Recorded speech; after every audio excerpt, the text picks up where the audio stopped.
नमस्कार, स्वागत है आप सभी का संसद टीवी में। मैं हूं प्रीति सिंह। आप देख रहे हैं आज की खबर। अगले आधे घंटे में होंगे देश और दुनिया की तमाम अहम खबरें, राज्यों की सुर्खियों और मौसम के हाल पर भी डालेंगे नजर। आइए शुरुआत करते हैं हेडलाइंस के साथ। जन केंद्रित विकास पर ध्यान देने का प्रधानमंत्री का आह्वान। गांधीनगर में बीजेपी महापौरों के सम्मेलन में संबोधन। कहा, चुनाव केंद्रित सोच से ही हो सकता है भला।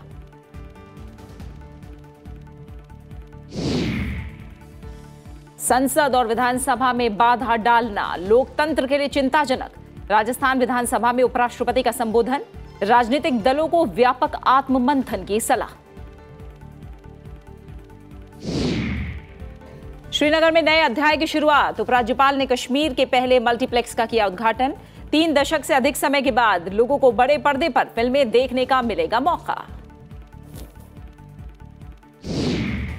संयुक्त राष्ट्र महासभा की बैठक आज से शुरू। वैश्विक ध्रुवीकरण, रूस यूक्रेन संघर्ष, खाद्य और ऊर्जा संकट समेत अन्य मुद्दों पर होगी चर्चा। विदेश मंत्री एस जयशंकर बैठक में रखेंगे भारत का पक्ष। और गुजराती फिल्म छेल्लो शो ऑस्कर पुरस्कार के लिए भारत की तरफ से नामित। फिल्म फेडरेशन ऑफ इंडिया ने की घोषणा।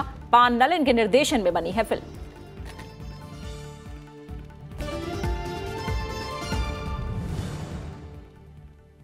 और तमाम हेडलाइंस के बाद आइए एक नजर डालते हैं उन खबरों पर जो दिन भर सुर्खियों में रही।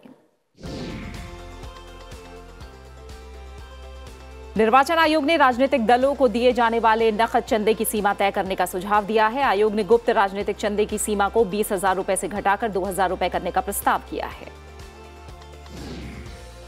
राष्ट्रपति द्रौपदी मुर्मू ने 8 IIT में निदेशक के पदों पर नियुक्ति को मंजूरी दे दी है। मद्रास IIT के प्रोफेसर शेषाद्री शेखर को IIT पलक्कड़ में निदेशक और इसी संस्थान के दूसरे प्रोफेसर श्रीपाद कामलकर को IIT भुवनेश्वर का नया निदेशक नियुक्त किया गया है। हिंदी पखवाड़ा 2022 के तहत राज्यसभा सचिवालय ने संसदीय सौध के सभागार में स्वरचित कविता पाठ का आयोजन किया। इसमें 29 प्रतिभागियों ने भाग लिया। प्रतिभागियों में हिंदी और गैर हिंदी भाषी दोनों शामिल रहे। सुप्रीम कोर्ट ने हरियाणा सिख गुरुद्वारा प्रबंधन अधिनियम 2014 की संवैधानिक वैधता को बरकरार रखा है, जिसके तहत राज्य में गुरुद्वारों के मामलों के प्रबंधन के लिए एक अलग समिति का गठन किया गया था।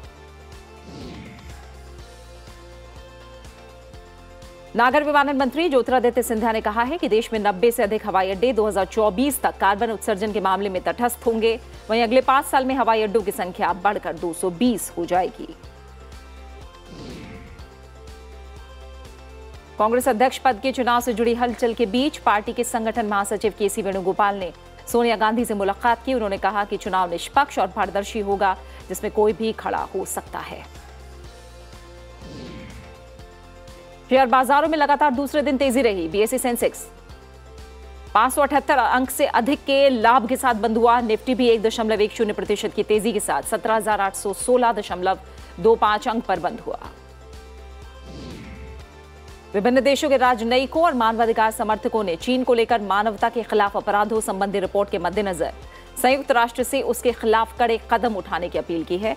संयुक्त राष्ट्र मानवाधिकार कार्यालय की पिछले महीने जारी एक रिपोर्ट ने इन आरोपों को और बल दे दिया है। दक्षिण पश्चिमी जापान में दस्तक देने के बाद तूफान प्रशांत महासागर की तरफ बढ़ गया। इससे क्यूशू द्वीप के दक्षिण में तनिगाशिमा द्वीप पर बने अंतरिक्ष केंद्र को भारी नुकसान पहुंचा है। यातायात और बिजली आपूर्ति की सुविधाएं ठप पड़ गई हैं। ICC ने गेंद को चमकाने के लिए लार के इस्तेमाल पर लगे प्रतिबंध को स्थायी कर दिया है। साथ ही खेल के नियमों में कुछ और बदलाव किए हैं। ये बदलाव 1 अक्टूबर से प्रभावी होंगे।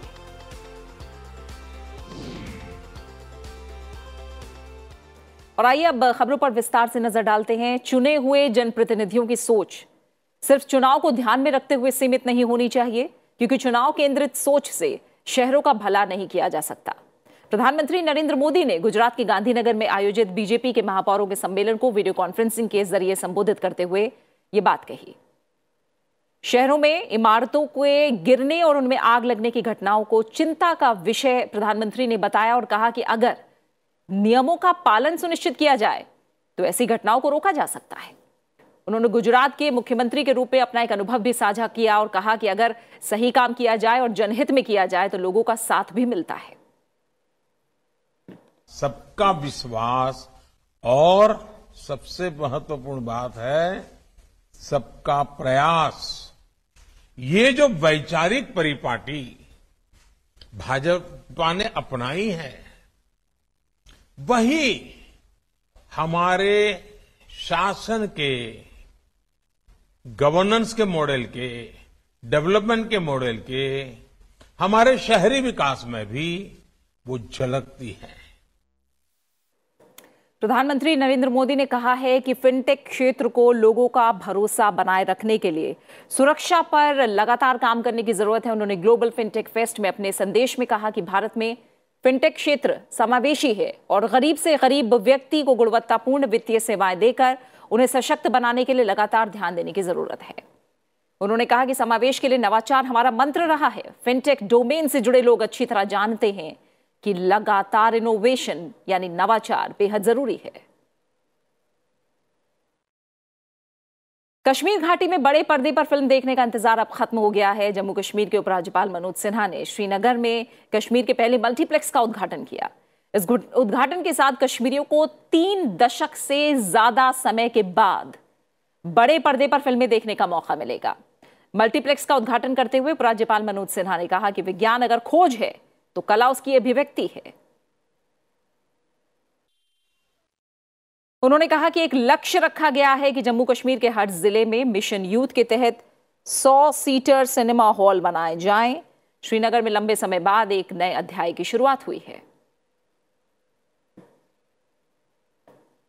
नई फिल्म पॉलिसी है और स्थानीय नौजवानों के लिए उसमें विशेष प्रावधान हमने किए कि वो अगर कोई फिल्म बनाएंगे, छोटी फिल्म भी बनाएंगे, तो उन्हें हम काफी इंसेंटिव देने जा रहे हैं ताकि स्थानीय लोगों को रोजगार भी मिल सके, लोग इससे जुड़ भी सके।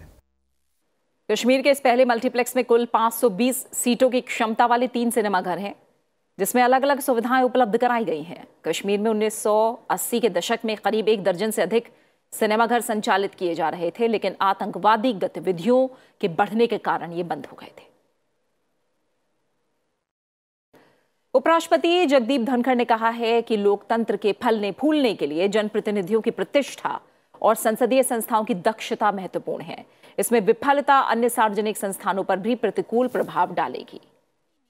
राजस्थान विधानसभा में अपने सम्मान में हुए अभिनंदन समारोह में उपराष्ट्रपति ने कहा कि संसद और विधायिका सरकारों को प्रबुद्ध करने का सशक्त माध्यम है, लोगों की आकांक्षाओं को साकार करने, सार्थक और प्रभावी करने का जरिया है। उपराष्ट्रपति ने कहा कि कार्यपालिका को जवाबदेह ठहराना, पारदर्शिता और उत्तरदायित्व स्थापित करना इन संस्थाओं का मूल्य कर्तव्य है। उन्होंने कहा कि संसद और विधायिका में वर्तमान परिदृश्य चिंताजनक है। ये लोकतांत्रिक व्यवस्था के सामने कड़ी चुनौती है। जिनको डेमोक्रेसी को पनपाना है, बचाना है, वही यदि डेमोक्रेसी के लिए बड़ी चुनौती बन जाए, इससे दर्दनाक दृश्य देश के सामने कोई हो नहीं सकता। राजनीतिक दलों को इस अत्यंत विशेष मुद्दे पर एक साझा मंच पर आने की आवश्यकता है।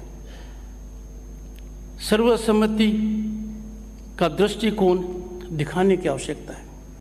उपराष्ट्रपति जगदीप धनखड़ ने कहा है कि लोकतंत्र और अर्थव्यवस्था तभी फलती फूलती हैं जब शासन प्रणाली में प्रत्येक चरण में पारदर्शिता और जवाबदेही होती है। उपराष्ट्रपति ने अखिल भारतीय प्रबंधन संघ के राष्ट्रीय प्रबंधन सम्मेलन को संबोधित किया। ये 49वां सम्मेलन था। उन्होंने कहा कि कोविड-19 महामारी से निपटने, कारोबार में आसानी, आर्थिक सुधारों और G20 समूह की भारत को अध्यक्षता जैसी सरकार की उपलब्धियों का भी उन्होंने जिक्र किया और कहा कि भारत को विश्व स्तर पर कभी इतनी तवज्जो नहीं मिली जितनी अब मिलती है। उपराष्ट्रपति ने कहा कि उद्योग जगत अर्थव्यवस्था में दक्षता सुधार करने में महत्वपूर्ण भूमिका निभाते हैं।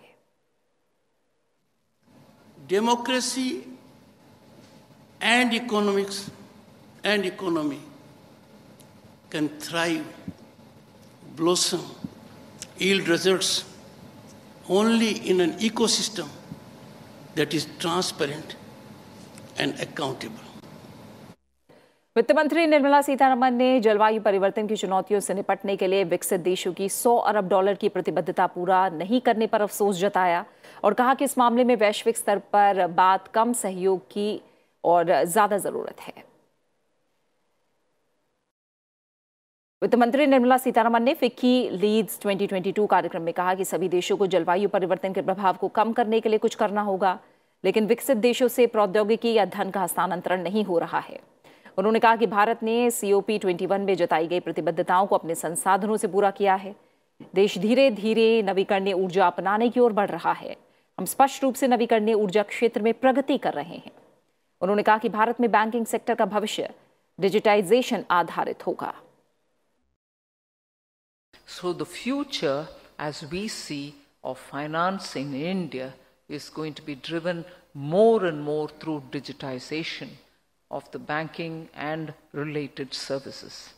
It is more looked at from the point of view of the account keeper, the depositor, the person who wants the credit from the bank, and also from the point of view of expanding savings and borrowings in a synchronized fashion. दुनिया भर के नेता आज से संयुक्त राष्ट्र महासभा की बैठक में अलग अलग मुद्दों पर व्यापक विचार विमर्श करेंगे। इसमें वैश्विक ध्रुवीकरण, रूस यूक्रेन संघर्ष, खाद्य और ऊर्जा संकट के अलावा आर्थिक संकट और प्राकृतिक आपदाओं पर विचार होगा। कोविड महामारी के बाद 2 वर्ष के अंतराल पर यह उच्च स्तरीय बैठक हो रही है। लगभग 150 शासनाध्यक्ष और राष्ट्राध्यक्ष शामिल हो रहे हैं। विदेश मंत्री एस जयशंकर शनिवार को बैठक में भारत का पक्ष रखेंगे। महासभा बैठक के दौरान संयुक्त राष्ट्र सुरक्षा परिषद में सुधार पर नए सिरे से ध्यान दिया जाएगा। भारत के एजेंडे में यह विषय प्राथमिकता में रहेगा। संयुक्त राष्ट्र महासभा सत्र के इतर विदेश मंत्री कई द्विपक्षीय और बहुपक्षीय बैठकें भी करेंगे। इसी कड़ी में वो भारत, संयुक्त अरब अमीरात और फ्रांस की पहली त्रिपक्षीय मंत्री स्तरीय बैठक में शामिल हुए। इसमें रणनीतिक भागीदारों के बीच कूटनीति के नए और अधिक समकालीन तरीकों पर चर्चा की गई। ऐसे कई क्षेत्र हैं जहां संभावित रूप से तीनों देश अधिक समन्वित तरीके से काम कर सकते हैं। रक्षा मंत्री राजनाथ सिंह ने मिस्र के रक्षा मंत्री जनरल मोहम्मद जकी के साथ मुलाकात करके आपसी संबंधों पर व्यापक चर्चा की। भारत और मिस्र ने द्विपक्षीय रक्षा सहयोग को बढ़ाने के लिए एक समझौता ज्ञापन पर हस्ताक्षर किए। दोनों नेताओं के बीच द्विपक्षीय रक्षा संबंधों को और विस्तारित करने पर चर्चा हुई है।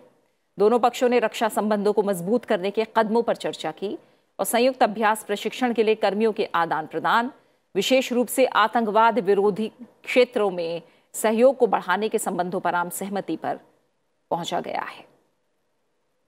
रक्षा मंत्री राजनाथ सिंह ने काहिरा में मिस्र के राष्ट्रपति अब्दुल फतेह अल सीसी से मुलाकात की। इस दौरान दोनों नेताओं ने इस बात पर जोर दिया कि आतंकवाद के खतरे का मुकाबला करने के लिए भारत और मिस्र को विशेषज्ञता और तकनीक का आदान प्रदान करने की जरूरत है।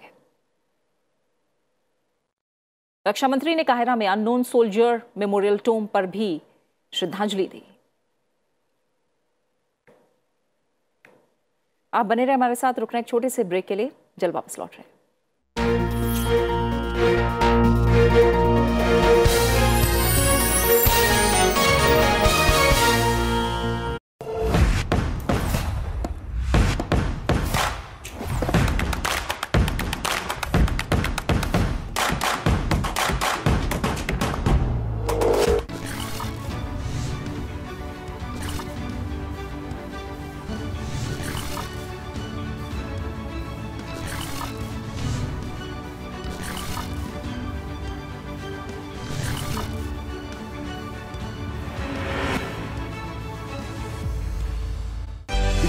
Journey of India's 75 years of independence, protection of rights, ensuring equality, to empower, to deliver justice. Laws that have defined India and its people, laws that everyone should know. Watch 75 years, laws that shaped India. With me, Hemant Batra, only on Sansad TV.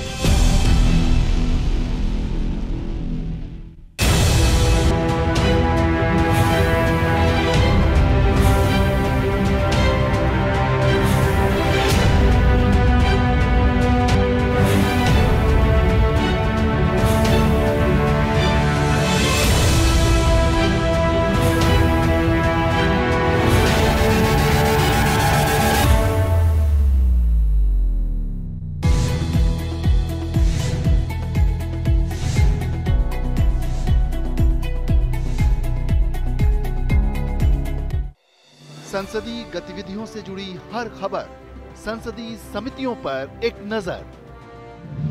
राष्ट्रपति, उपराष्ट्रपति, प्रधानमंत्री और लोकसभा अध्यक्ष के प्रमुख कार्यक्रम, संसदीय प्रशिक्षण की खबरों का साप्ताहिक ब्यौरा। पार्लियामेंट दिस वीक हर शुक्रवार शाम 6:30 बजे।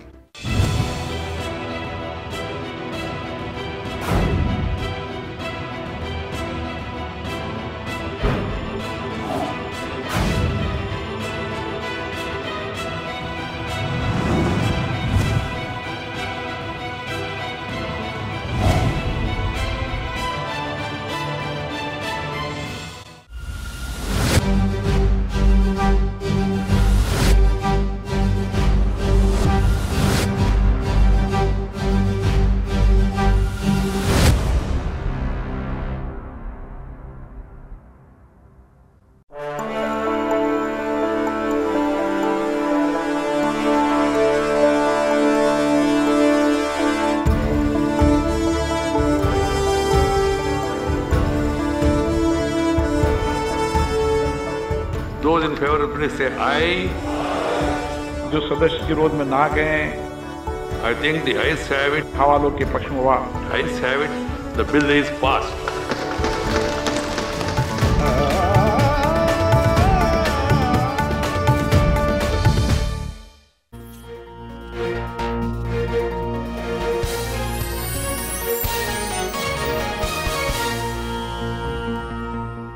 ब्रेक के बाद आपका स्वागत है। आइए आगे बढ़ते हैं, बुलेटिन में बात करते हैं तमाम राज्यों से जुड़ी बड़ी खबरों की।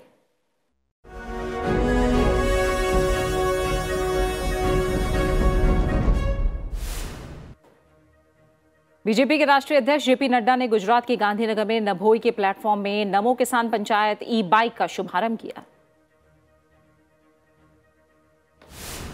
कांग्रेस नेता राहुल गांधी के नेतृत्व में कांग्रेस नेताओं और हजारों पार्टी कार्यकर्ताओं ने भारत जोड़ो यात्रा के 13वें दिन पदयात्रा की। इससे पहले राहुल गांधी ने चेरत्तला के सेंट माइकल्स कॉलेज में पौधा भी लगाया।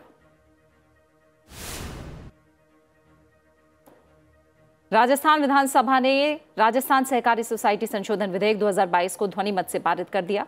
सहकारिता मंत्री अंजना उदयलाल ने विधेयक में सदन में हुई चर्चा का जवाब दिया।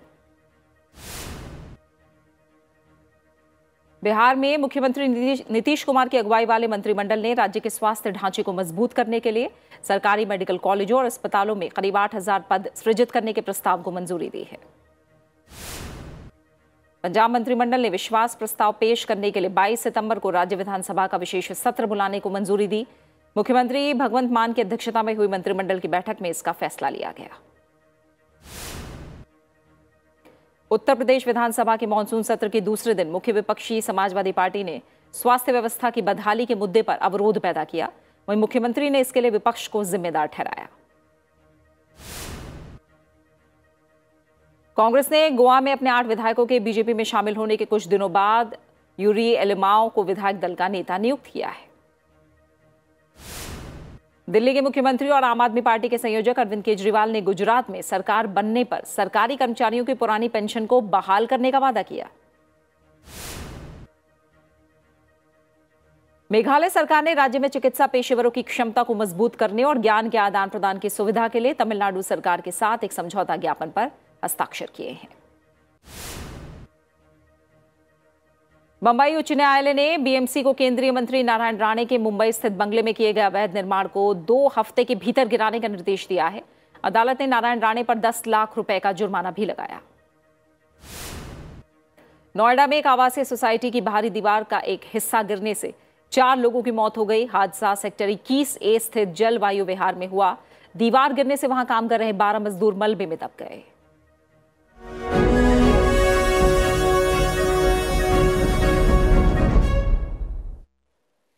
बिहार में लगातार हो रही बारिश से गंगा और कोसी का जलस्तर लगातार बढ़ता जा रहा है। दोनों नदियों का पानी मैदानी इलाकों में तेजी से कटान कर रहा है, जिससे लोग पलायन को मजबूर हैं।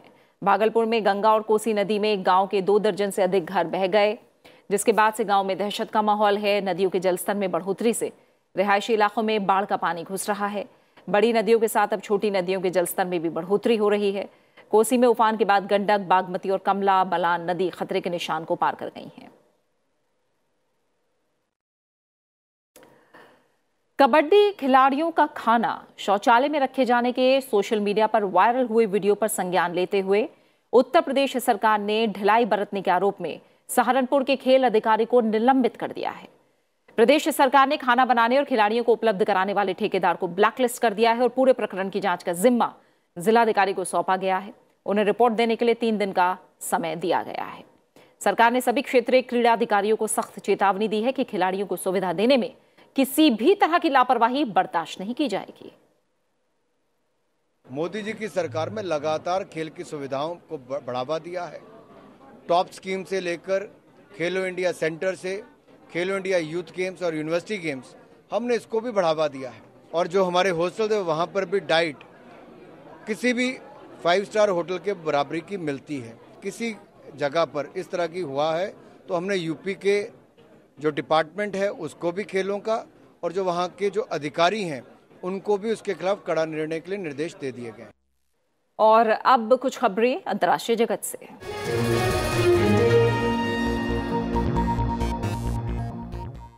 रूस नियंत्रित यूक्रेन के लुहांस और दोनेत्स्क क्षेत्र के अलगाववादी नेताओं ने कहा है कि वो इलाके का रूस में विलय करने के लिए इस हफ्ते जनमत संग्रह शुरू करेंगे।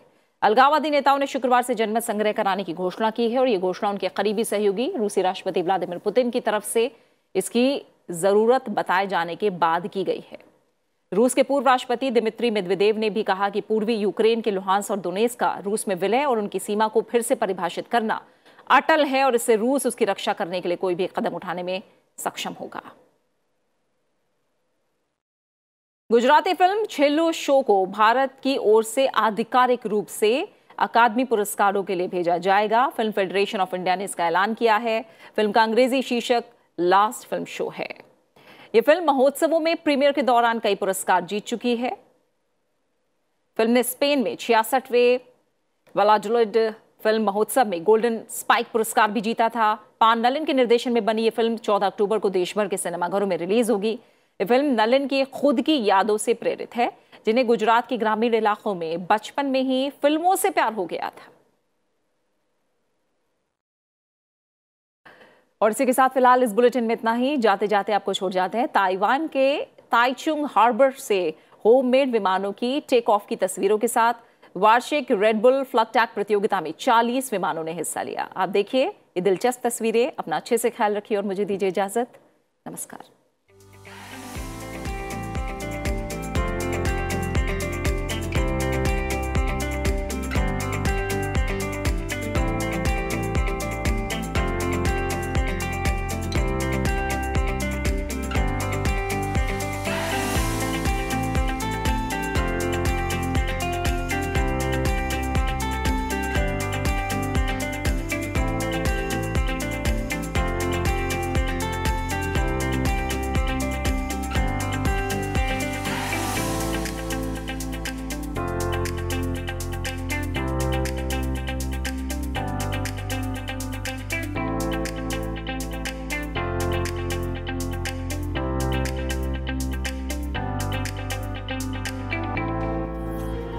you